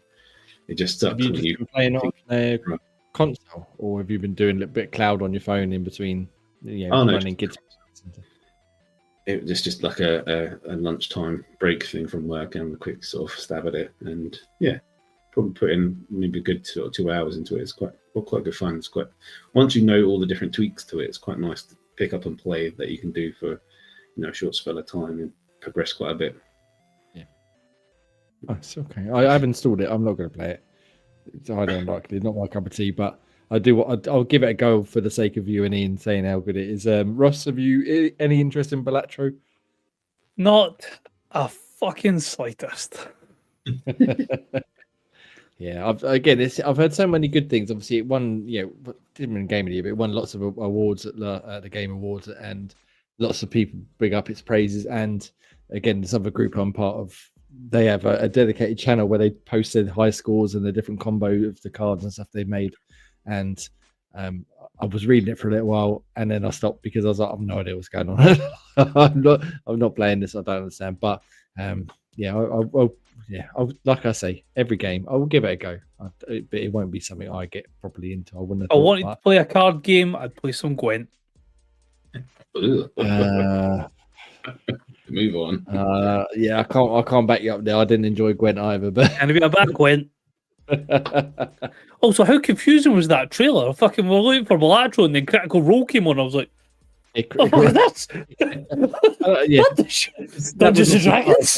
That was part of the IGN showcase, and I had it on sort of a little bit in the background with some other stuff, and like you said, I was watching. I was like, "What the fuck is Critical Role on the screen?" And then I was looked back and was like, "What the fuck is Slay the Princess on the screen?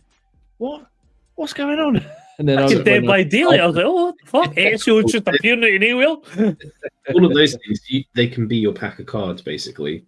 So, I got that closer to the end, but I was like, "What the shit?"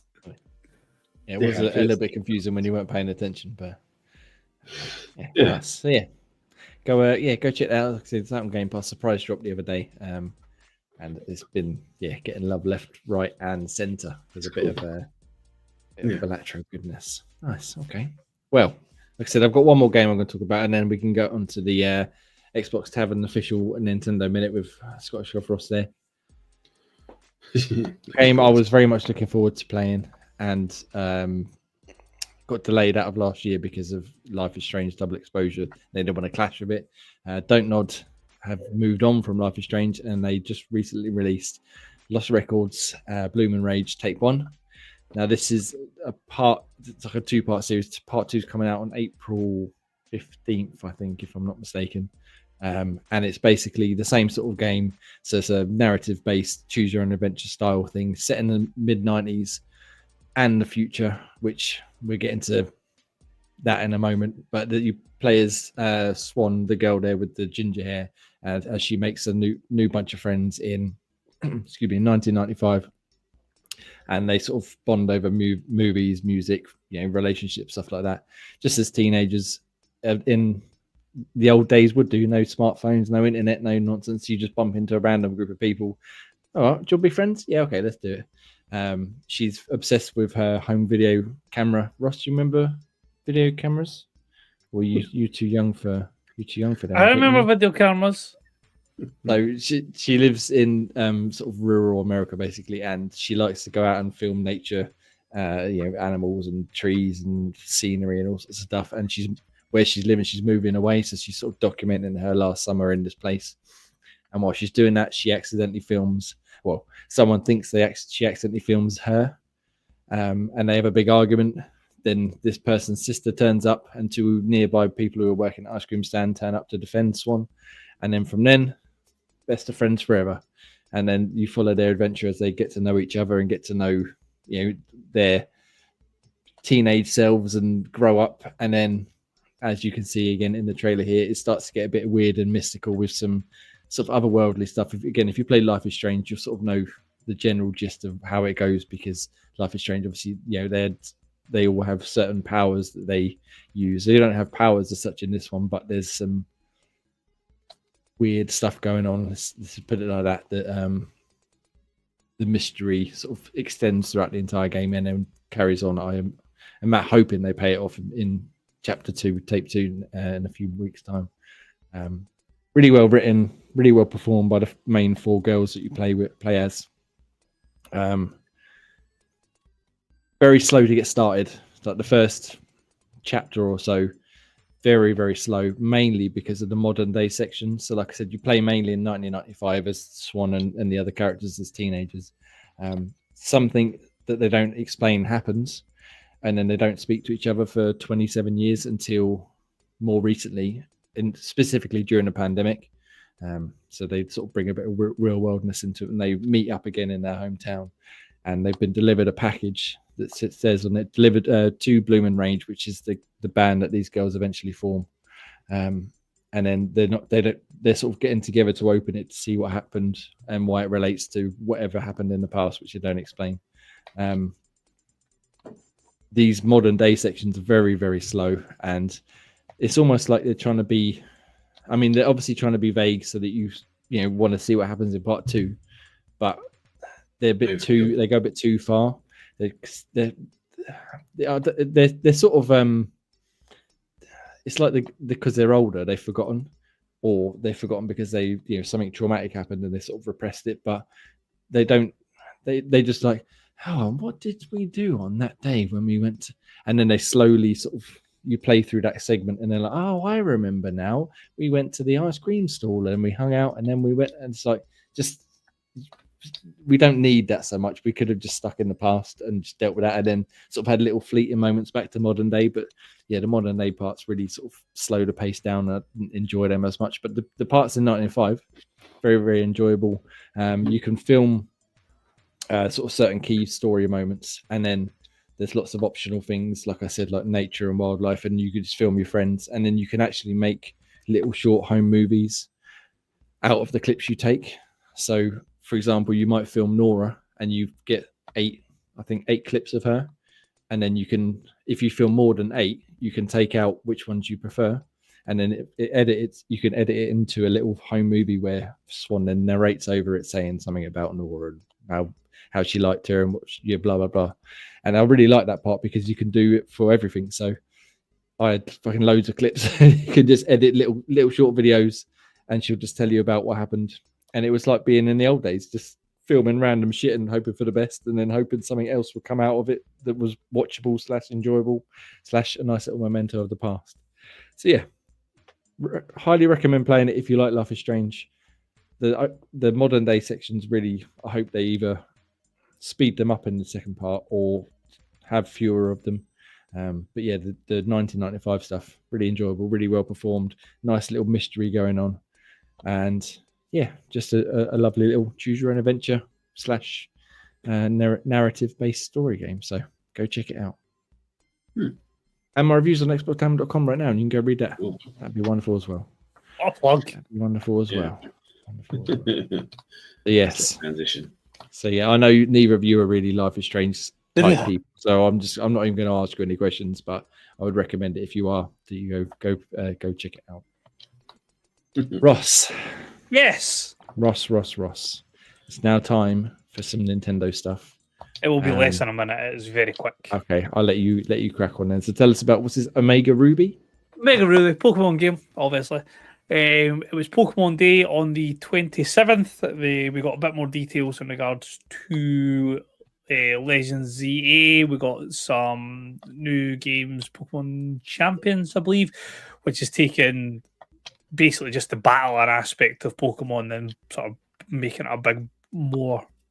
You've got things like you can do various different mechanics in games, so you could have like one person terrestrialize and one person mega evolve and so on and so forth. So they're making a big song and dance out of that. That's done by Game Freak and Pokemon Company, I'm sure. So that's a nice big new one. But Legends ZA was where it was. So to build myself up for the hype of Pokemon Day, I thought I'd jump in and play some of the ones where I've not touched them. So I had played Alpha Sapphire, which is the flip side of this one. So I thought I'll go in and I'll do Omega Ruby. Brilliant improvement over the original Ruby and sort of Sapphire games. Better upscaling of how the game looks. Same idea with like your Team Magma and your Team Aqua.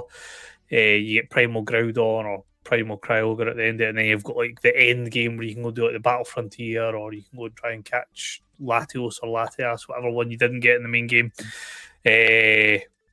But no, fucking awesome. I accidentally killed one of the mythical Pokemon that you can catch. Fucked that up completely. So that was not my finest moment. Fortunately, I've already got one, but yeah, that was not my finest. Not my finest moment. No. Wouldn't even know where to start. No. Wouldn't even know where to start. Yeah, it's not even one that you would probably even have heard of, even to take a guess of. It was Deoxys. So I've polished that off, and I am now starting up on the only mainline games that I've never played before. So I'm getting into Black, and then I'll do Black 2, and then I'll do White, and then I'll do White 2. Very nice indeed. Very nice. Waiting for Legends ZA to come out at the end of 2025. So quite a while to wait for that one. Did they put a specific date, or did they just say towards the end? Fall 2025. Okay. A good reason to pick up a Switch 2 then for you. Not a launch title for the Switch 2. No, but it will be. I imagine you'll be picking it up to play. Yes, I will be picking that up to play that on. Yes. That's very nice indeed. Very nice indeed. I have no questions. Like it's the opposite way around. I know I wasn't going to ask you anything about Bloom and Rage. I've got no questions about Pokemon. Graham, have you got any questions about Pokemon, or should we move on? No, I don't mind the odd Pokemon game, but I haven't been all on top of all of these. I kind of lost it a little bit after one of the ones on the Switch. It was a bit, cheesy. But that was the one that I don't think even Ian liked. Fair enough. All right. Well, thank you very much for the Nintendo Minute-ish sort of thing went on. We've got Special Guest Pete in the chat. Hello, Special Guest Pete. He says he's been playing the new F1 Manager update and diving into some more Kingdom Come Deliverance. Don't do it to yourself. It's the original as well. The original one, yeah. I've never played the original one. I was again listening to him last week. Deal. Yeah, it sounded like he got a good deal. It sounded like he was enjoying it to a certain degree last week. But go listen to episode 179 if you can hear all about it. Right. I think that's all the games I'm playing. Somehow we've got Quite a through lot. all of them. In There's an a hour lot. and 20 I mean, minutes. yeah, and yeah, I did play. What did I play? Been playing a little bit of Among Us with the kids. I fucking love trolling people on that game. It's such fun. I join in. Who's the killer? I'm constantly just winding them up, and they always vote me out, even though I'm never the killer. I don't know why they do it to me. It's not nice. Not fair. I mean, we seen that picture at the start of the show. That would explain why people want to get rid of you. I had one of them. Someone died, and I started making up a whole story. I was like, "No, he had a wife and family. We just grown up together. We just graduated college, and they just voted me out." I was like, "I'm trying to provide you with some entertainment here. Don't chill out. Just Not enjoy fucking the Big ride." Brother. Yeah, It's because you're acting sus. You have been evicted. I have been sus. I have been very, very sus indeed. Yeah. Okay. Right. Let's move on then, shall we? Because I'm sure I've been playing something else, but I can't think what it is now. And it doesn't. I mean, I could get into the Elden Ring that I've been playing, but that's going to be a 5-hour podcast. Yeah, we'll come back to that next week when we got less things to talk about, perhaps. Right. Thank you very much for listening so far. Stick around. We've got a little bit of news to get into, a little bit of Game Pass stuff, a little bit of review stuff, and then we'll be out of your hair within the next 20 minutes or so, hopefully. Ish. I don't know if we can do it. That's not even an ish. I was just waiting. I saw him pointing. I knew it was an ish. You finished it with 20 minutes, hopefully. I mean, we will drop the ish there. I'm trying to like train you that the finger point means the ish. Oh, right, okay. But yeah, so let's get into some news. There was an Xbox podcast with Tina Romini and Craig Duncan, if I'm not mistaken, his name is, the old Rare boss, who is like a 40-minute interview. Quite interesting, obviously very on brand, because it was an official Xbox thing rather than it being, an independent thing like Xbox Tavern, which you could see each and every Sunday at 8 p.m. Yeah. There we go, there's the point. So yes, we give an update on the studios and how they're getting on and their sort of multi-platform approach. And he says that multi-platform approach is good for players and developers, I should say. Sorry, everyone that makes a game wants it to reach as many players as possible. And so he was saying how well is the multi-platform aspect is doing. So what we got so far: Sea of Thieves, Pentiment, Hi-Fi Rush, and what's the other one? We've got Forza coming up very, very soon. We've got Doom: The Dark Ages coming up very, very soon as well. Indiana Jones as well coming up in June, I think it is. And there's undoubtedly going to be more. The big rumor right now, obviously, is Gears of War and Halo Master Chief Collection, specifically coming to in time for the Switch 2's launch as well. So if they are true, we're no doubt going to hear it very, very soon. But yeah, he seems very positive on the idea of spreading the love everywhere, because it makes, as he said, developers happier, because they can share their games with more than just the Xbox console. Now they got PC, they got PlayStation, they potentially got Switch, and beyond, whatever else we're coming for.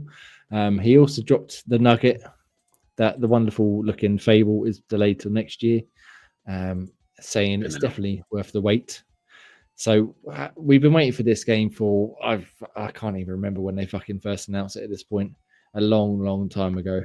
And now they're delaying it out of this year, which I'd forgotten they'd even said it was coming this year, but they apparently they did. I don't remember that. But now it's coming in 2026. When? Who knows? Doesn't matter. I'm sure we'll have a million other games we're playing at the same time. But they did show off a little snippet of like more gameplay, like footage. And did you guys watch it? It looked pretty good. I thought it fucking incredible. I mean, in terms of visuals, it looked tremendous. But I'll tell you what, Ross, talk about it for a second. I'll find it and I will. You can volley a chicken. You can volley a chicken. You can. That was all I needed to see. On top of what we had already seen for the last one that was all captured in game, the volley and the chicken was just fucking. There we go. That's all I need to have faith that this game was going to be great. Now that is classic Fable. Yes, classic it is. Fable. Ollie the chicken. So it looks like the world's massive, as you can see in this footage, which I've found and now playing very, very quickly. It looks very Fable, like modern day Fable. It looks very Alban. tremendous.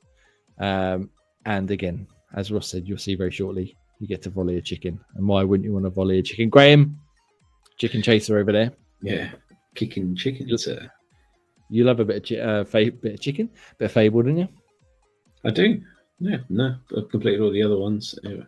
They're all sort of great fun. They always have That's a big old chicken. a good old story attached to them, and it's just they're always a massive magical adventure all the way through, and there's always something about them that's very alluring.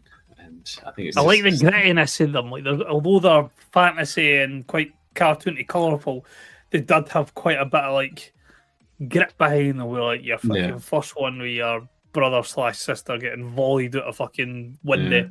The second one where you establish why the brother's as much a cunt as he is, or is he the brother? No, the ruler, Lucian. Can't remember what his name was though. You find out why he is the way that he is, with the impending darkness and like how many people die if you don't have X amount of money, and there's always a bit of grit to it, as much as it's fantasy and colourful, and you can walk around kicking chickens or have like ridiculous sounding names. You can still have like an impending sense of darkness. What's that? And the riddle doors as well, where you have to like eat a crunchy chicken in front of the door to unlock them and things like that. There's a certain emote in front of the doors and stuff like that, or be particularly bad, and You start growing devil horns. Keep the chicken. Have it. Yes. Love a bit of a chicken. The first two Fables. I'd never played Fable 3 properly, but the first two Fables were fucking tremendous. Second Fable is one of my favourite games, man. I fucking love that game. With the Spire. It was gritty, but it was like light-hearted at the same time. It was huge, but it wasn't like overwhelmingly huge. And the way you can customize your character and be good, bad, you get the scars if you're particularly evil. You get like the halo if you're particularly good. And silly things like owning a house, having kids, raising a family. Oh yeah, and having the and just banging everyone in a town, and then getting a bad reputation because you banged everyone. Yes, you do. Yeah, and that I'll Peter Molyneux and all that got a fair bit. I said justified bit of stick for not necessarily living up to the hype of the game because of the stuff he promised. But I do hope that Playground do keep the sense of humor, which it seems they have, of the Britishness of just kicking chickens and fucking everyone, basically. The only game where I've had a mini game which just involves you hitting a button at the right time. The amount of times I spent like fucking blacksmithing or chopping down trees to do crafting. Fucking ridiculous. Yeah, so delayed to next year, not a big problem as far as I'm concerned, because as we've alluded to on this podcast, quite a few games to deal with. We've got a lot of games to get through as it is, as well as the stuff coming up, including GTA, which is going to just eat into all of my free time, I'm sure, when it comes out, if it comes out this year. More Fable next year, please. And then maybe Perfect Dark as well at some point. That'd be nice. You never know. Maybe. Go watch that podcast interview with Craig Duncan. It's on the official Xbox platforms, I think. Decent sort of 40 minutes of information and news in there, but those are the highlights really, that multi-platform's going to continue and it's working very well. And Fable's been delayed. And maybe that will come to PlayStation as well at some point. Ooh, you never know. But yes, so on the other side of things, not going so well, Warner Brothers have shut down Monolith Studios, who are the studio behind such fucking excellent games as Fear, the Shadow of series, Shadow of War and Shadow of Mordor. I think the first game was Blood on the PC way back when. I think they did a game called No One Lives Forever. Is that right? It's like a James Bond spy like rip-off type thing, but apparently it was very well received. And no, sorry, that's the wrong link. I've done the wrong one there. Yeah, lots of other awesome games they've done. So they shut them down because their Wonder Woman game wasn't coming along very well. I mean, they announced it 8 years ago, I think it was at this point, and we've Jesus. literally seen nothing of it. It was supposed to use the Nemesis system, which they developed for Shadow of War and Shadow of Mordor, which was fucking awesome. Especially, I'll never. I'm sure many people had this experience, but I'll never forget. I fought an orc, cut his head off. So it's done. And then 2 hours later, he reappeared with a bandage around his head. I'm back. You think you can finish me that easy? Your head was literally rolling on the floor. How are you back? Yeah. That Nemesis fuck system, you. Yeah, that Nemesis system was awesome. So if you're not familiar, it's basically like a hierarchy system. So you had the big bosses, and then off of them you had like their generals and then their soldiers, stuff like that. And as you killed different orcs, the lower soldiers would rise up the ranks, and as you defeated them, if you didn't necessarily kill them, or indeed if you did kill them, they might come back at some point later on, which showing like war wounds, and they'd sort of remember you and they'd be tougher. And then as you killed them again, or you could recruit them to your cause and give you inside information about like and the idea the was bosses. to try and work your way through this ranking while also, as I said, getting people on your side. And it was a fucking wonderful, brilliant system in the first game. I never played Shadow of War, but as I understand, they expanded it, and then they were going to use it for Wonder Woman. I don't really know anything about Wonder Woman, but I'm sure it would have been fun all the same. But now, no, just shit the bed, gone completely. So that's very sad. Monolith. Condemned Criminal Origins. That's the one I was trying to think of. Did either of you ever played the Condemned game? I verily remember playing Condemned. Yeah, that was pretty gritty from what I remember. It was very gritty. It was like a first-person melee game. So I think you got a gun at one point, but it was basically crowbars, hammers, anything you could pick up off the floor, and it was almost like Manhunt in terms of everybody was out to kill you, basically. And it was just violent. It was gritty, like you said, and they were a lot of fun. And that was one of the games that had like the mannequins that when you turn around, they sort of move position. That follows you, and it was creepy as shit. Great couple of games. They left it on a cliffhanger. Never ever going to see them. Never coming back to that now. And that was on the 360, so that was a long time ago. Yeah, but we're not looking for closure. No, but yeah, so the Warner Brothers, like I said, shut them down. The Nemesis system apparently is still patented until 2036. So we're not even necessarily going to see other companies or other studios sort of spring up and reuse it. Maybe they'll do their own version of it. Sell it.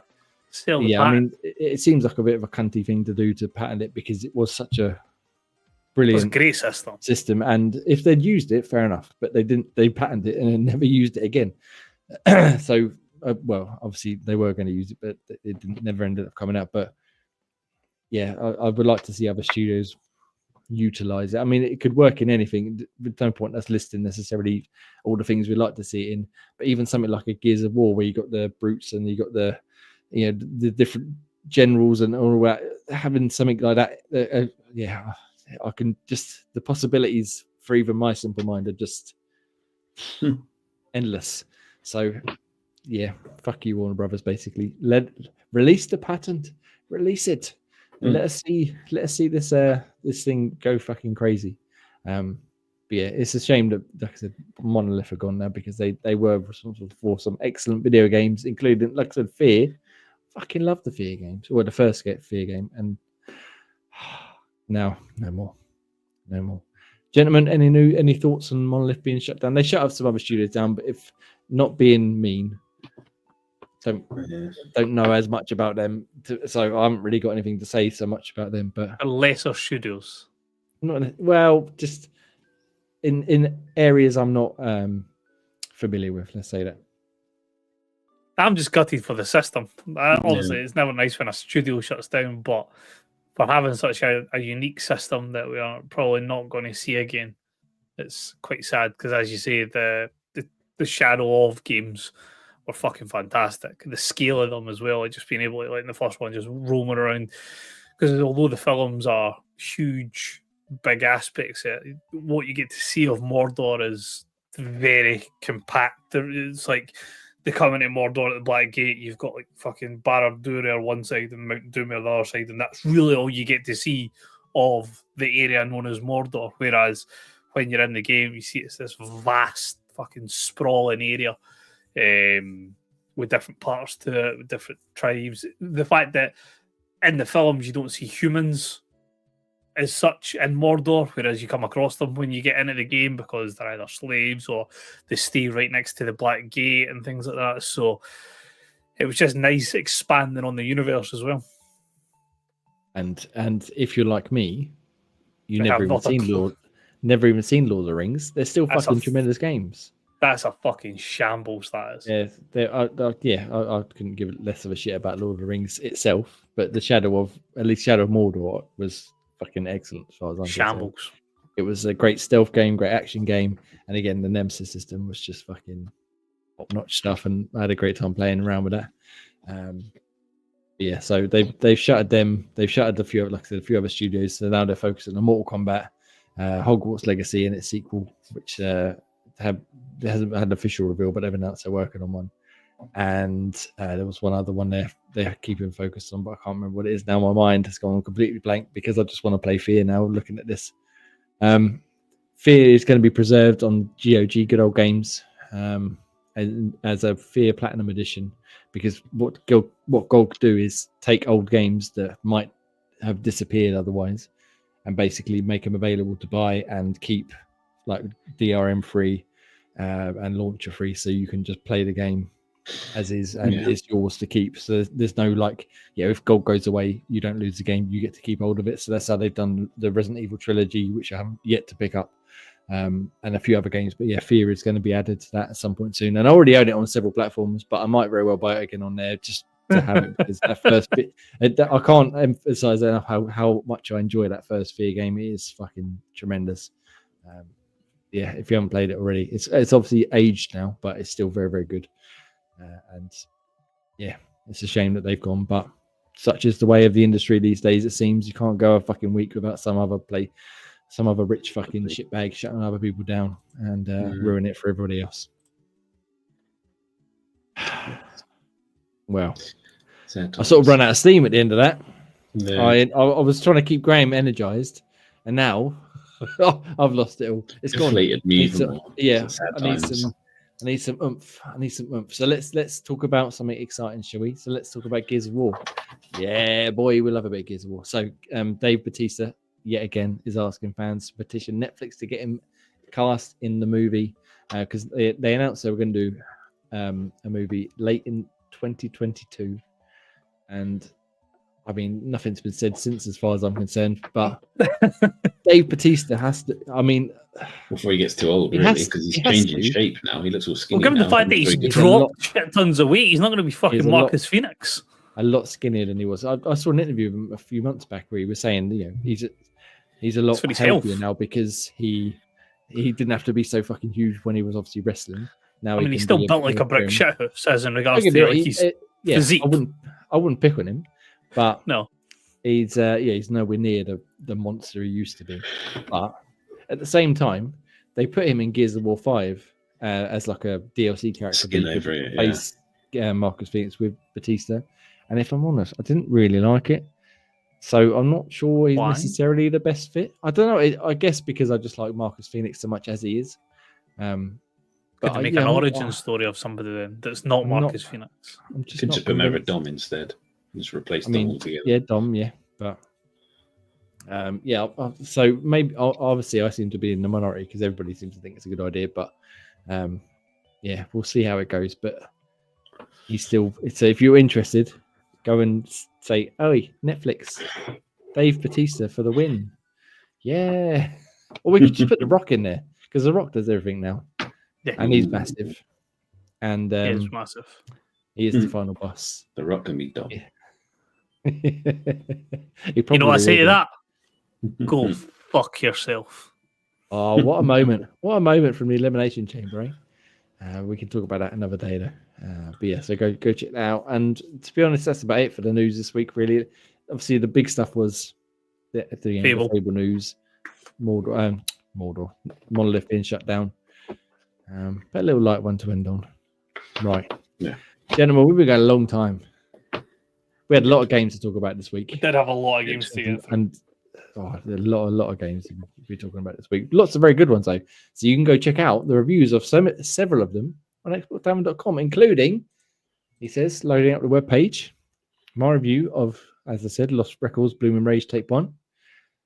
I broke up a preview because, like I said, I got to play Splitgate 2's open alpha a few weeks early. So that's up there as well if you want to check that out. 2 Point Museum from James. He said it's very, very good indeed. I've yet to start playing it, but I'm quite interested to give it a go. Mainly because the DLC comes with it, means you can have Sonic in your museum. And who doesn't want Sonic in your museum? Who doesn't want a bit of that? Yeah, yes, please. We've got the Avowed review again from James. My Monster Hunter Wild review as well. Kingdom Come Deliverance 2. And then from there we go way back further on. Are you ever going to go back to that? No.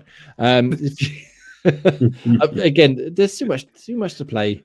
I would like to. Will I? Realistically, probably not. But I would like to. But we'll see how we get on. We'll see how we do for time. And then just skipping a few further back, AJ's review of Eternal Strands. Go read that. It's very good. And between that and, like I said, Ross talking about it last week on Xbox Tavern's Xbox Tavern, I was inspired to start it this week, and I'm very much enjoying it indeed. Before we get to games coming to Game Pass, games leaving Game Pass, you thought I was going to forget, didn't you? But Graham. I was waiting for it. Graham. What's your best pull? Oh man, He's going to disappoint us. There is a bit of disappointment because there's been nothing really good coming in from more one. That's what I'm hearing is no Thunderstrucks, basically. I have been trying. They've put out a few score-based challenges to sort of get a Winter Wildcard one or a Thunderstruck icon thing, and I did it again yesterday, and I still didn't get a Thunderstruck one. I managed to get a Figo, so not the end of the world, but it was the base Figo. It wasn't even a good one, so. I keep trying, using all my fodder to try and get these kind of things. I still can't get a Thunderstruck on. I don't even want, even if there was a better one out there, I'll still take that one just to try and get a decent pull in there. Look, what I'm hearing is you're not dedicated enough. Just spend some money, spend a few £1,000 on the Thunderstrucks and see it. It's worth it. Worth stringent with the coinage. I've managed to rack up 900,000 coins because I haven't bought anything. You need to get a Darwizzy card. Oh yeah, there's a new one that's come out that's supposed to be it's going to take a while to knock out the honourable mentions Harry Kane up front. Him and his magic chin. He's got the 2 playstyle pluses that I need to sort of make that work. And yeah, he's still sort of banging them in. I managed to get to the Division 2 on the rivals now. Quite well, I'd say quite easy, but you never know who you get pitted against. But everyone I sort of play against have managed to sort of be knocking them out of the park at the moment. I've even learned how to do the greedy for people that really annoy me and start doing it against me. I give them a taste of their own medicine back. So, yeah, like I said, I've got some of the promotional ones, but no one's making it anywhere near the kind of team. So, no one of note that I would even bring up. Fair enough. Yeah. Well, you disappoint me, but I disappoint myself. I've opened a lot of packs and not got any. It got so insulting. I got into the ranked one of the squad battles, and the 2 fantasy picks I got were exactly the same person who I've already got. That's how rough the pack picks were. That's not good. That's not fair. One of the promotional cards I already got, and then I got it again, the exact same one in 2 different bags. So yeah, proper rough. You know why? It's because you're not spending money. EA is struggling. You're not spending money. So you need to grease their pockets a little bit, and you might get some decent. Never. I refuse to spend money. I can get Division 2. I keep beating them people with Mbappe on their side, so I'm happy stuffing those people that spend money. More for them. Too right. Fight the fucking system. Yeah, boy. Rebel Graham over there. Nice. All right. Thank you very much. Well, let's go to Game Pass stuff then, shall we? And it's pretty short list this week. Ross, it's a short and sweet list this week. I'm going to get you to add the stuff in. Then Graham, I'm going to get you to do the stuff leaving, if that's all right. Sure. Ross, tell me, we're in March now. What we got? We've only got 2 confirmed. I would imagine this coming Tuesday we will get some more. We usually tend to get a wee bit at the start of the month. But what we have got confirmed is on March 18th, we have 33 Immortals, which was the one that looked fucking mental which was, as the name suggests, 33 players that you can have in it, and it's basically, I was going to say Hades there, and then I had to stop myself. We don't talk about it again. But yeah, it looks fucking crazy. And end of the month, the one that I am very much looking forward to, on March 27th, we have Atomfall. For the British-based Fallout type game, isn't it? Done by Rebellion, yep. Sniper Elite is their biggie that I would compare, or what they're well known for, I should say. But yeah, very much a mixture between BioShock, Fallout, and I think what else? Probably those two that I've seen so far.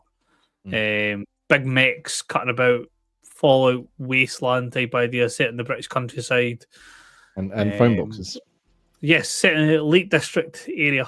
Looks very, very nice. Again, another fucking massive game to play. Yeah. Jake Hamilton's! But we'll find time. By what we got? 25 days till it comes out. You'll put it a time before it comes out. It's just get on the pile.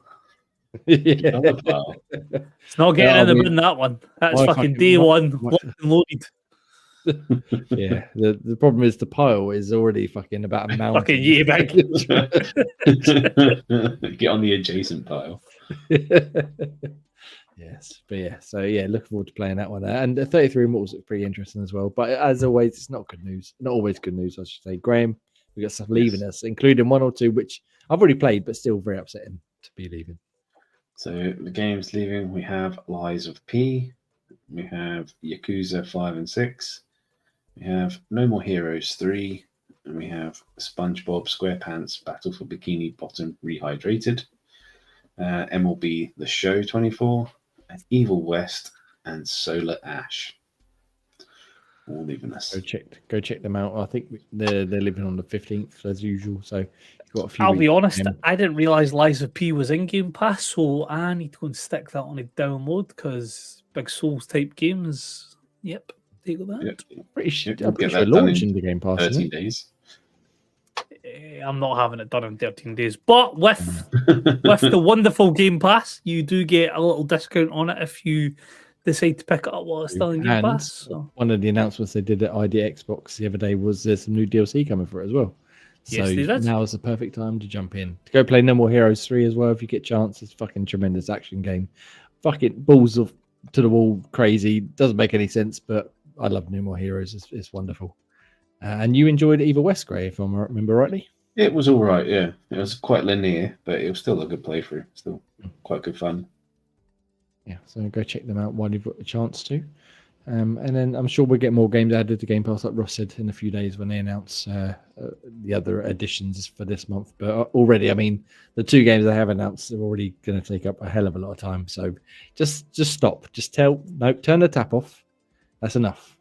No more until, I don't know, August. Maybe that might be enough time to catch up. The right is fucking GTA's duty. Like. Exactly, yeah. Yeah.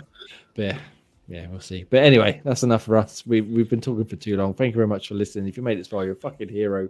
You can find us on xboxtavern.com, various socials, as Ross said earlier on. Just search for Xbox Tavern. You'll find us. Ask Jeeves to point you in the right direction. You can find me at Enaxan on Xbox, X, wherever you want to find me. You'll find me, and I'll be there telling you all about Resident Evil, Shenmue, and I don't know, I'm sure Pikmin or something as well. You can find Ross at Scottish Gruff, and you can find Graham at Graham Reaper. We will see you next Sunday at 8 p.m. Probably for Project Game Pass. To be decided, to be determined. Back to a foursome? At the very least, there'll be four of us because Ian will be back from swanning around the fucking Caribbean like a shitbag, enjoying himself. How dare he? Yes, we'll be back. We'll do some Project Game Pass and we'll play some sort of video game for you. And then we'll be back the week after with a regular podcast, hopefully with more news, hopefully more positive news. But for now, goodbye. And remember, don't sell your soul to the Rock. Tell him to go fuck himself. Mm-hmm. Exactly.